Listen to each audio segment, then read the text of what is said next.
श्री महागणपति वज्रपंजर कवचम विनियोगः। ओम अस्य श्री महागणपति वज्रपंजर कवचस्य श्री भैरवर्षिः गायत्री छंदः श्री महागणपति देवता गं बीजं ह्रीं शक्तिः कुरु कुरु कीलकं वज्र विद्यादि सिद्ध्यर्थे महागणपति वज्रपंजर कवच पाठे विनियोगः। ध्यानम् विघ्नेशं विश्ववन्द्यं सुविपुलयशसं लोकरक्षाप्रदक्षं साक्षात् सर्वापदा सुप्रशमन सुमतिं पार्वती प्राणसूनुं प्रायः सर्वासुरेन्द्रैः ससुरमुनिगणैः साधकैः पूज्यमानं कारुण्येनां तरायामितभयशमनं विघ्नराजं नमामि। ओम श्रीं ह्रीं गं शिरः पातु महागणपतिः प्रभुः विनायको ललाटं मे विघ्नराजो भ्रुवौ मम पातु नेत्रे गणाध्यक्षो नासिकां मे गजाननः श्रुति मे वतु हेरम्बो गण्डौ मे मोदकाशनः द्वे मातुरो मुखं पातु चाधरौ पात्वरिन्दमः दन्तान् ममेकदन्तो व्याद् वक्रतुण्डो वतादृशां गाङ्गेयो मे गलं पातु स्कन्धौ सिंहासनोऽवतु विघ्नान्तको भुजौ पातु हस्तौ मूषकवाहनः ऊरो ममावता नित्यं देवस्त्रीपुरघातनः हृदयं मे कुमारो व्या जयन्तः पार्श्वयुग्मकं प्रद्युम्नो मे वतात्पृष्ठं नाभिं शङ्करनन्दनः कटिं नन्दिगणः पातु शिष्णं विश्वेश्वरोऽवतु मेढे मे वतु सौभाग्यो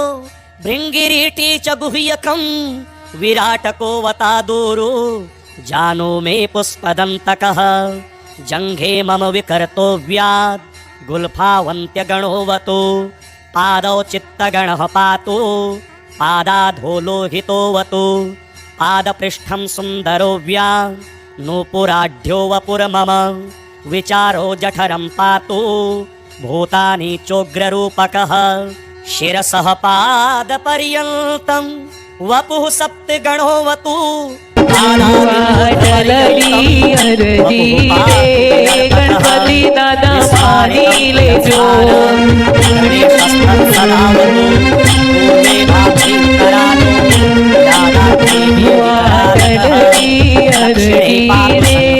गणपति दादा पानी ले जो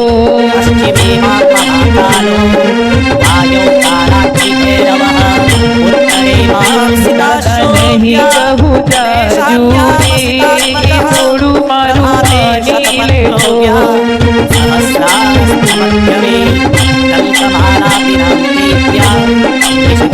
सदा भक्ति रे अपने दरबार जो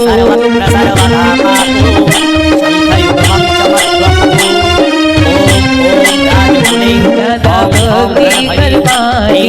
रे अपने शक्ति दे जो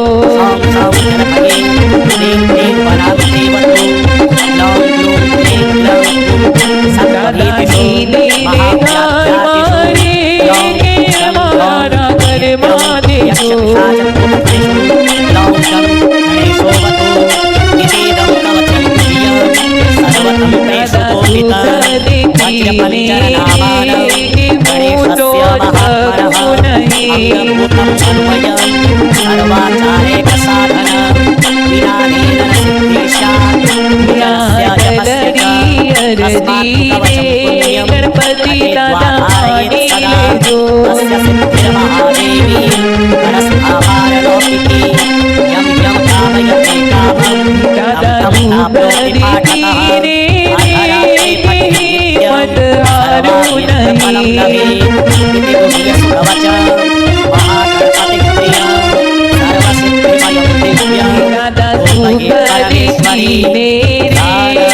वाला मारी संगे रे जो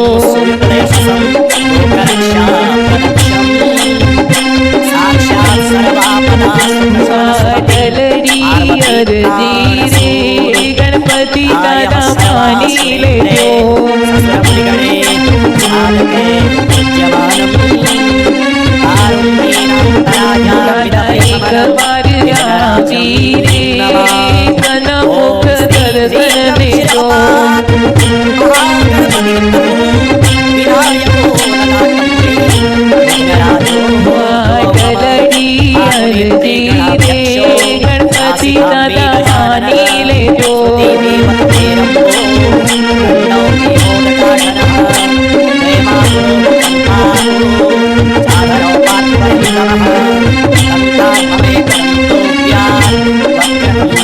हरे बापा मंगल मूर्ति तुम्हारी गणित जी गजानंद रे गणित जी गजानंद गुणवंता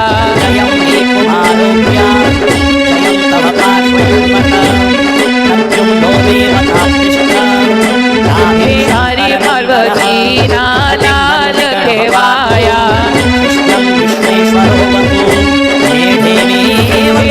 महादेवा रे के वीरा महादेवा रे गुणवंता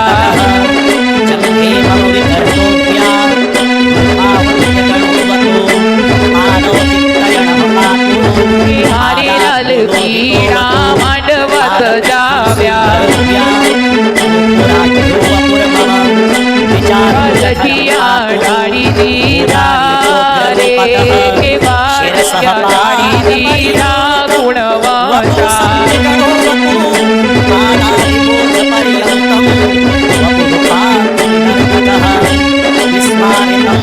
हरे बापा मंगल मूर्ति तुम्हारी हरे लाल आसनिए विराजो फुलडाना हर रावी के फुलडाना हर रावी गुणवंता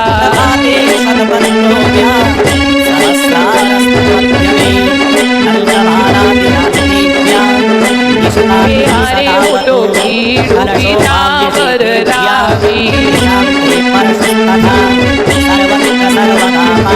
आत्मा पर शिवाड़ा रे आत्मा पर शिवाड़ा गुणवंता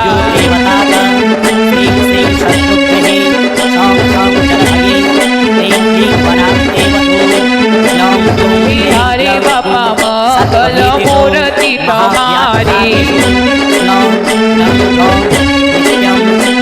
गणित जी गजानंद रे गणित जी गजानंद गुणवंता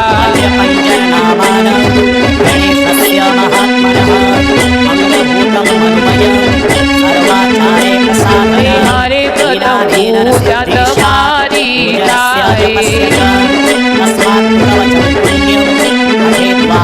गौरो कल्याण करनार रे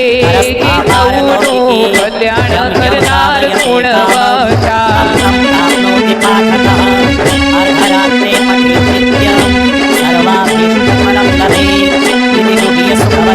हरे दुख हरनाने तू करे देता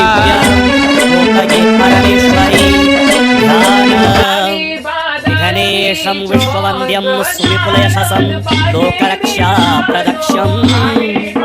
साक्षात् सर्वापदा सुखशमनसुमतिं पार्वती प्राणसूनु प्रायः सर्वासुरेन्द्रे ससुरमुनिगणे साधके पूज्यमानं कारुण्येनान्तरायामितभयशमनं विघ्नराजं नमामि। ॐ श्री ह्रीं गं शिरः पातु महागणपति प्रभु विनायको ललाटं मे विघ्नराजो भुवौ मम आतुनेत्रे गणाध्यक्षो नासिकां मे गजाननः श्रुतिदेवतु हेरम्बो दण्डौ भीमोदकाशनः द्वयमातुरो मुखं पातु आधरौ पात्वरिन्दमः दन्तान्ममेकदन्तो व्यात् वक्रतुण्डो वतादृशां गाङ्गेयो मेघलं पातु स्कन्धौ सिंहासनोऽवतु विघ्नां ततो भुजो पातु हस्तौ मूषकवाहनः पूरो ममावता नित्यं देवस्ते पुरठातनः हृदयं मे कुमारोऽव्या प्रद्युम्नो मे वतापृष्ठं नाभिं शङ्करनन्दनः कटिं नन्दिगणः पातु कृष्णं विश्वेश्वरो वतु मेढे मे वतु सौभाग्यो भृङ्गिरीटी च गुह्यकं विराटको वतादूरो जानो मे पुष्पदन्तकः जङ्घे मम विकर्तव्या गुल्फावन्त्यगणो वतु पादौ चित्तगणः पातु पादाधो लोहितो वतु पादपृष्ठं सुन्दरोऽव्या नूपुराढ्यो वपुर्मम विचारो जठरं पातु भूतानि चोग्ररूपकः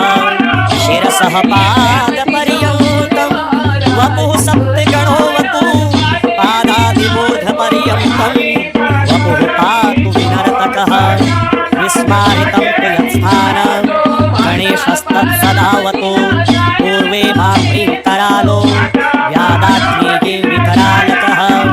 दक्षिणे पातु संहारो नैऋते गुरुभैरवः पश्चिमे मां महाकालो वायौ कालाग्निभैरवः उत्तरे मां सिताशोऽव्या देशाद्यामसितात्मकः प्रभाते शतपत्रोऽव्या सहस्रारस्तु मध्यमे दन्तमालादिरान्तेव्या निशिपात्रं सदावतु करशोभां निषेधेव्या निशान्ते परशुस्तथा सर्वत्र सर्वदा पातु शङ्खयुग्मं च मद्वपुः ॐ ॐ राजकुले ॐ ॐ रणभगे ह्रीं ह्रीं प्रद्योदेवतात श्रीं श्रीं शत्रुगृहे शौं शौं जनभगे क्लीं क्लीं वनान्ते वतु ग्लौं ग्लूं ग्लैं ग्लं गुं सत्त्वभीतिषु महाव्याध्यार्तिषु ग्लौं गं गौं नित्यं यक्षपिशाचभूतफणिषु ग्लौं गं गणेशोऽवतु इतीदं कवचं गुह्यं सर्वतन्त्रेषु गोपितं वज्रपञ्जरनामानं गणेशस्य महात्मनः अङ्गभूतं मनुमयं सर्वाचारैकसाधनं विनानेन न सिद्धिः स्यात् पूजनस्य जपस्य च तस्मात् तु कवचं पुण्यं पठेद्वाधारयेत् सदा तस्य सिद्धिर्महादेवी करस्थापारलौकिकी यं यं कामयते कामं तं तं प्राप्नोति पाठतः अर्धरात्रे पठेन्नित्यं सर्वाभीष्टफलं लभेत् इति गुह्यसुकवचं महागणपतिः प्रियं सर्वसिद्धिमयं दिव्यं गोपयेत् परमेश्वरी ध्यानम् विघ्नेशं विश्ववन्द्यं सुविपुलयशसं लोकरक्षाप्रदक्षं साक्षात् सर्वापदा सुप्रशमन सुमतिं पार्वती प्राणसूनुं प्रायः सर्वासुरेन्द्रैः ससुरमुनिगणैः साधकैः पूज्यमानं कारुण्येनां तरायामितभयशमनं विघ्नराजं नमामि। ॐ श्रीं ह्रीं गं शिरः पातु महागणपतिः प्रभुः विनायको ललाटं मे विघ्नराजो भ्रुवौ मम पातु नेत्रे गणाध्यक्षो नासिकां मे गजाननः श्रुति मे वतु हेरम्बो गण्डौ मे मोदकाशनः द्वे मातुरो मुखं पातु चाधरौ पात्वरिन्दमः दन्तान् ममेकदन्तो व्याद् वक्रतुण्डो वतादृशां गाङ्गेयो मे गलं पातु स्कन्धौ सिंहासनो वतु विघ्नान्तको भुजौ पातु हस्तौ मूषकवाहनः पूरो ममावता नित्यं देवस्त्रीपुरघातनः हृदयं मे कुमारो व्या जयन्तः पार्श्वयुग्मकं प्रद्युम्नो मे वतात्पृष्ठं नाभिं शङ्करनन्दनः कटिं नन्दिगणः पातु शिष्णं विश्वेश्वरो वतु मेढे मे वतु सौभाग्यो भृङ्गिरीटी च गुह्यकं विराटको वतादूरो जानो मे पुष्पदन्तकः जङ्घे मम विकर्तो व्याद् गुल्फावन्त्यगणो वतु पादौ चित्तगणः पातु पादाधो लोहितो वतु पादपृष्ठं सुन्दरो व्या नूपुराढ्यो वपुर्मम विचारो जठरं पातु भूतानि चोग्ररूपकः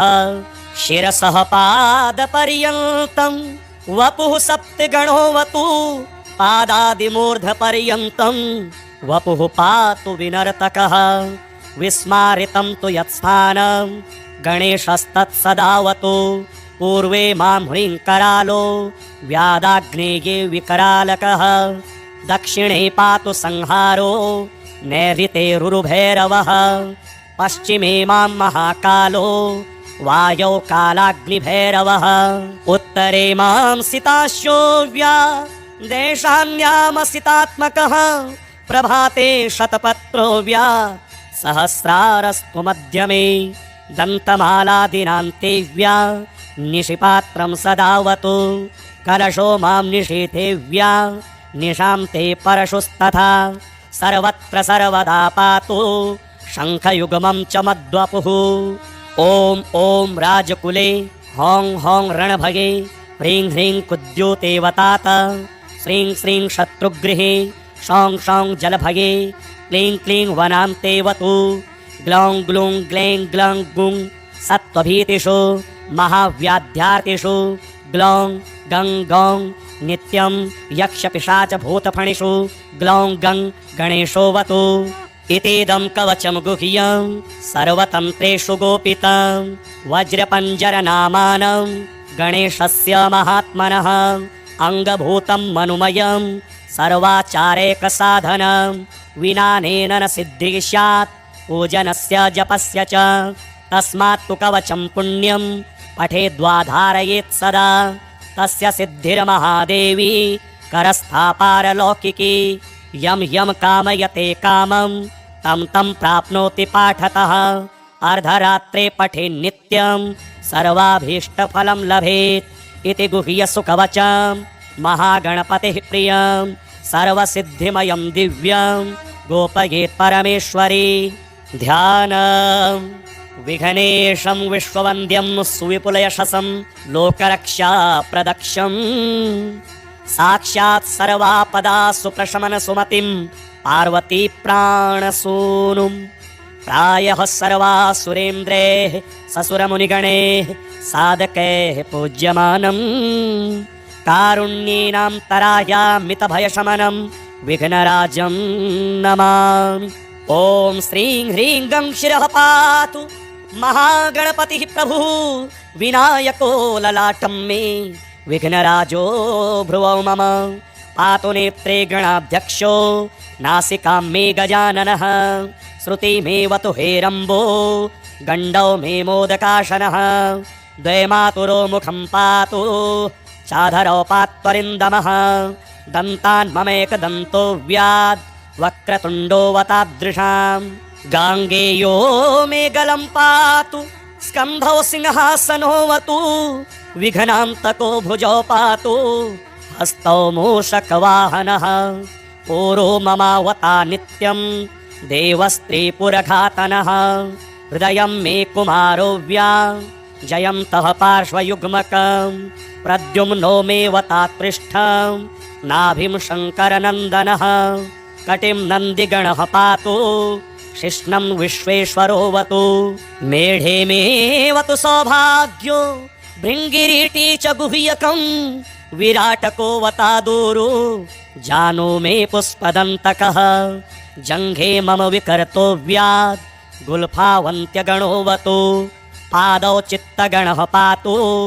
पादाधो लोहितोऽवतु पादपृष्ठं सुन्दरो व्याद् नूपुराढ्यो वपुर्मम विचारो जठरं पातु भूतानि चोग्ररूपकः शिरसः पादपर्यन्तं वपुः सप्तगणोऽवतु पादादिमूर्धपर्यन्तं वपुः पातु विनर्तकः विस्मारितं तु यत्स्थानं गणेशस्तत्सदावतु पूर्वे मां ह्रीं करालो व्यादाग्नेये विकरालकः दक्षिणे पातु संहारो नैऋते रुरुभैरवः पश्चिमे मां महाकालो वायौ कालाग्निभैरवः उत्तरे मां सिताश्योव्या देशान्यामसितात्मकः प्रभाते शतपत्रोव्या सहस्रारस्तु मध्यमे दन्तमालादिनान्तेव्या निशिपात्रं सदावतु कलशो मां निशीथेव्या निशान्ते परशुस्तथा सर्वत्र सर्वदा पातु शङ्खयुग्मं च मद्वपुः। ॐ ॐ राजकुले हौं हौं रणभगे ह्रीं ह्रीं कुद्योतेवतात श्रीं श्रीं शत्रुगृहे शौं शौं जलभगे क्लीं क्लीं वनान्तेवतु ग्लौं ग्लूं ग्लैं ग्लौं गुं सत्त्वभीतिषु महाव्याध्यार्तिषु ग्लौं गं गौं नित्यं यक्षपिशाचभूतफणिषु ग्लौं गं गणेशोऽवतु। इतीदं कवचं गुह्यं सर्वतन्त्रेषु गोपितं वज्रपञ्जरनामानं गणेशस्य महात्मनः अङ्गभूतं मनुमयं सर्वाचारेकसाधनं विनानेन न सिद्धिः स्यात् पूजनस्य जपस्य च। तस्मात् तु कवचं पुण्यं पठेद्वाधारयेत् सदा तस्य सिद्धिर्महादेवी करस्थापारलौकिकी। यं यं कामयते कामं तं तं प्राप्नोति पाठतः अर्धरात्रे पठेन्नित्यं सर्वाभीष्टफलं लभेत् इति गुह्यसुकवचं महागणपतिः प्रियं सर्वसिद्धिमयं दिव्यं गोपयेत् परमेश्वरी। ध्यानं विघ्नेशं विश्ववन्द्यं सुविपुलयशसं लोकरक्षाप्रदक्षं साक्षात् सर्वापदा सुप्रशमन सुमतिं पार्वती प्राणसूनुं प्रायः सर्वासुरेन्द्रैः ससुरमुनिगणैः साधकैः पूज्यमानं कारुण्येनां तरायामितभयशमनं विघ्नराजं नमामि। ॐ श्रीं ह्रीं गं शिरः पातु महागणपतिः प्रभुः विनायको ललाटं मे विघ्नराजो भ्रुवौ मम पातु नेत्रे गणाध्यक्षो नासिकां मे गजाननः श्रुतिमेवतु हेरम्बो गण्डौ मे मोदकाशनः द्वे मातुरो मुखं पातु चाधरौ पात्वरिन्दमः दन्तान् ममेकदन्तो व्याद् वक्रतुण्डोऽवतादृशां गाङ्गेयो मे गलं पातु स्कन्धौ सिंहासनोऽवतु विघ्नान्तको भुजौ पातु हस्तौ मूषकवाहनः पूरो ममावता नित्यं देवस्त्रीपुरघातनः हृदयं मे कुमारो व्या जयन्तः पार्श्वयुग्मकं प्रद्युम्नो मे वतात्पृष्ठं नाभिं शङ्करनन्दनः कटिं नन्दिगणः पातु शिष्णं विश्वेश्वरोऽवतु मेढे मेऽवतु सौभाग्यो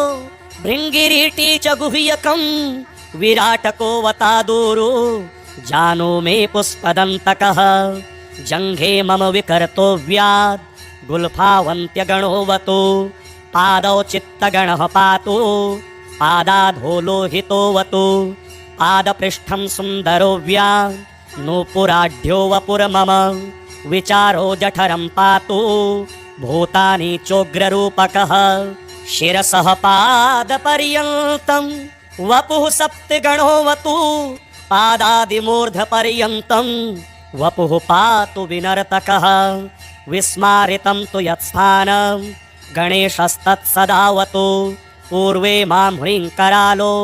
व्यादाग्नेये विकरालकः दक्षिणे पातु संहारो नैऋते रुरुभैरवः पश्चिमे मां महाकालो वायौ कालाग्निभैरवः उत्तरे मां सिताश्चोव्या देशान्यामसितात्मकः प्रभाते शतपत्रो व्या सहस्रारस्तु मध्यमे दन्तमालादिनान्ते व्या निशिपात्रं सदावतु कलशो मां निशीथे व्या निशान्ते परशुस्तथा सर्वत्र सर्वदा पातु शङ्खयुग्मं च मद्वपुः। ॐ ॐ राजकुले हौं हौं रणभगे ह्रीं ह्रीं कुद्योतेवतात श्रीं श्रीं शत्रुगृहे शौं शौं जलभगे क्लीं क्लीं वनान्तेवतु ग्लौं ग्लूं ग्लैं ग्लौं गुं सत्त्वभीतिषु महाव्याध्यार्तिषु ग्लौं गं गौं नित्यं यक्षपिशाचभूतफणिषु ग्लौं गं गणेशोऽवतु। इतीदं कवचं गुह्यं सर्वतन्त्रेषु गोपितं वज्रपञ्जरनामानं गणेशस्य महात्मनः अङ्गभूतं मनुमयं सर्वाचारेकसाधनं विनानेन न सिद्धिः स्यात् पूजनस्य जपस्य च तस्मात् तु कवचं पुण्यं पठेद्वा धारयेत् सदा तस्य सिद्धिर्महादेवी करस्थापारलौकिकी यं यं कामयते कामं तं तं प्राप्नोति पाठतः अर्धरात्रे पठेन्नित्यं सर्वाभीष्टफलं लभेत् इति गुह्यसुकवचं महागणपतिः प्रियं सर्वसिद्धिमयं दिव्यं गोपयेत् परमेश्वरी ध्यानम् विघ्नेशं विश्ववन्द्यं सुविपुलयशसं लोकरक्षाप्रदक्षं साक्षात् सर्वापदासु प्रशमनसुमतिं पार्वती प्राणसूनुं प्रायः सर्वासुरेन्द्रैः ससुरमुनिगणैः साधकैः पूज्यमानं कारुण्येनां तरायामितभयशमनं विघ्नराजं नमामि। ॐ श्रीं ह्रीं गं शिरः पातु महागणपतिः प्रभुः विनायको ललाटं मे विघ्नराजो भ्रुवौ मम पातु नेत्रे गणाध्यक्षो नासिकां मे गजाननः श्रुतिमेवतु हेरम्बो गण्डौ मे मोदकाशनः द्वे मातुरो मुखं पातु चाधरौ पात्वरिन्दमः दन्तान् ममेकदन्तो व्याद् वक्रतुण्डोऽवतादृशां गाङ्गेयो मे गलं पातु स्कन्धौ सिंहासनोऽवतु विघ्नान्तको भुजौ पातु हस्तौ मूषकवाहनः पूरो ममावता नित्यं देवस्त्रीपुरघातनः हृदयं मे कुमारो व्या जयन्तः पार्श्वयुग्मकं प्रद्युम्नो मे वतात्पृष्ठं नाभिं शङ्करनन्दनः कटिं नन्दिगणः पातु शिष्णं विश्वेश्वरोऽवतु मेढे मेऽवतु सौभाग्यो भृङ्गिरीटी च गुह्यकं विराटको वतादूरु जानो मे पुष्पदन्तकः जङ्घे मम विकर्तो व्याद् गुल्फावन्त्यगणोऽवतु पादौ चित्तगणः पातु पादाधो लोहितोऽवतु पादपृष्ठं सुन्दरो व्या नूपुराढ्यो वपुर्मम विचारो जठरं पातु भूतानि चोग्ररूपकः शिरसः पादपर्यन्तं वपुः सप्तगणोऽवतु पादादिमूर्धपर्यन्तं वपुः पातु विनर्तकः विस्मारितं तु यत्स्थानं गणेशस्तत्सदावतु पूर्वे मां ह्रीं करालो व्यादाग्नेये विकरालकः दक्षिणे पातु संहारो नैऋते रुरुभैरवः पश्चिमे मां महाकालो वायौ कालाग्निभैरवः उत्तरे मां सिताश्यो व्या देशान्यामसितात्मकः प्रभाते शतपत्रो व्या सहस्रारस्तु मध्यमे दन्तमालादिनान्ते व्या निशिपात्रं सदावतु कलशो मां निशीथे व्या निशान्ते परशुस्तथा सर्वत्र सर्वदा पातु शङ्खयुग्मं च मद्वपुः ॐ ॐ राजकुले हौं हौं रणभगे ह्रीं ह्रीं कुद्योतेवतात श्रीं श्रीं शत्रुगृहे शौं शौं जलभगे क्लीं क्लीं वनान्तेवतु ग्लौं ग्लूं ग्लैं ग्लं गुं सत्त्वभीतिषु महाव्याध्यार्तिषु ग्लौं गं गौं नित्यं यक्षपिशाचभूतफणिषु ग्लौं गं गणेशोऽवतु इतीदं कवचं गुह्यं सर्वतन्त्रेषु गोपितं वज्रपञ्जरनामानं गणेशस्य महात्मनः अङ्गभूतं मनुमयं सर्वाचारेकसाधनं विनानेन न सिद्धिः स्यात् पूजनस्य जपस्य च तस्मात् तु कवचं पुण्यं पठेद्वा धारयेत् सदा तस्य सिद्धिर्महादेवी करस्थापारलौकिकी यं यं कामयते कामं तं तं प्राप्नोति पाठतः अर्धरात्रे पठेन्नित्यं सर्वाभीष्टफलं लभेत् इति गुह्यसुकवचं महागणपतिः प्रियं सर्वसिद्धिमयं दिव्यं गोपयेत् परमेश्वरी ध्यानम् विघ्नेशं विश्ववन्द्यं सुविपुलयशसं लोकरक्षाप्रदक्षं साक्षात् सर्वापदा सुप्रशमन सुमतिं पार्वती प्राणसूनुं प्रायः सर्वासुरेन्द्रैः ससुरमुनिगणैः साधकैः पूज्यमानं कारुण्येनां तरायामितभयशमनं विघ्नराजं नमामि। ॐ श्रीं ह्रीं गं शिरः पातु महागणपतिः प्रभुः विनायको ललाटं मे विघ्नराजो भ्रुवौ मम पातु नेत्रे गणाध्यक्षो नासिकां मे गजाननः श्रुति मे वतु हेरम्बो गण्डौ मे मोदकाशनः द्वे मातुरो मुखं पातु चाधरौ पात्वरिन्दमः दन्तान् ममेकदन्तो व्याद् वक्रतुण्डोऽवतादृशाम् गाङ्गेयो मे गलं पातु स्कन्धौ सिंहासनोऽवतु विघ्नान्तको भुजौ पातु हस्तौ मूषकवाहनः ओरो ममावता नित्यं देवस्त्रीपुरघातनः हृदयं मे कुमारो व्या जयन्तः पार्श्वयुग्मकं प्रद्युम्नो मे वतात्पृष्ठं नाभिं शङ्करनन्दनः कटिं नन्दिगणः पातु शिष्णं विश्वेश्वरोऽवतु मेढे मे वतु सौभाग्यो भृङ्गिरीटी च गुह्यकं विराटको वतादूरु जानो मे पुष्पदन्तकः जङ्घे मम विकर्तो व्यात् गुल्फावन्त्यगणोऽवतु पादौ चित्तगणः पातु पादाधो लोहितोऽवतु पादपृष्ठं सुन्दरो व्या नूपुराढ्यो वपुर्मम विचारो जठरं पातु भूतानि चोग्ररूपकः शिरसः पादपर्यन्तं वपुः सप्तगणोऽवतु पादादिमूर्धपर्यन्तं वपुः पातु विनर्तकः विस्मारितं तु यत्स्थानं गणेशस्तत्सदावतु पूर्वे मां ह्रीं करालो व्यादाग्नेये विकरालकः दक्षिणे पातु संहारो नैऋते रुरुभैरवः पश्चिमे मां महाकालो वायौ कालाग्निभैरवः उत्तरे मां सिताश्यो व्या देशान्यामसितात्मकः प्रभाते शतपत्रो व्या सहस्रारस्तु मध्यमे दन्तमालादिनान्ते व्या निशिपात्रं सदावतु कलशो मां निशीथे व्या निशान्ते परशुस्तथा सर्वत्र सर्वदा पातु शङ्खयुग्मं च मद्वपुः ॐ ॐ राजकुले हौं हौं रणभगे ह्रीं ह्रीं कुद्योतेवतात श्रीं श्रीं शत्रुगृहे शौं शौं जलभगे क्लीं क्लीं वनान्तेवतु ग्लौं ग्लूं ग्लें ग्लं गुं सत्त्वभीतिषु महाव्याध्यार्तिषु ग्लौं गं गौं नित्यं यक्षपिशाचभूतफणिषु ग्लौं गं गणेशोऽवतु इतीदं कवचं गुह्यं सर्वतन्त्रेषु गोपितं वज्रपञ्जरनामानं गणेशस्य महात्मनः अङ्गभूतं मनुमयं सर्वाचारेकसाधनं विनानेन न सिद्धिः स्यात् पूजनस्य जपस्य च तस्मात् तु कवचं पुण्यं पठेद्वा धारयेत् सदा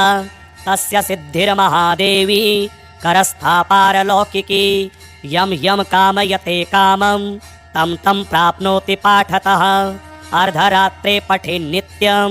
सर्वाभीष्टफलं लभेत् इति गुह्यसुकवचं महागणपतिः प्रियं सर्वसिद्धिमयं दिव्यं